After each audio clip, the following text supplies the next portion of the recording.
আজ প্রথম এই লালগোলা কৃষ্ণপুর বহরমপুর লোকাল 3 নম্বরে দাঁড়িয়ে আছে, আর 2 নম্বর দিয়ে পাস হচ্ছে কলকাতা লালগোলা ধনধান্য এক্সপ্রেস, যেটা বহরমপুর থেকে কলকাতা যায়।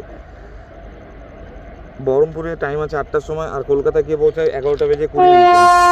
আজকে WAP4 লোকোমোটিভ নিয়ে আসে।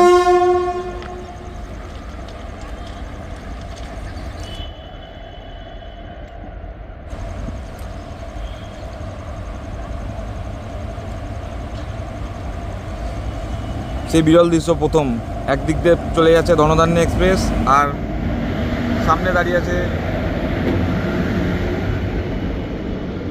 কৃষ্ণপুর বহরমপুর মেমু প্যাসেঞ্জার।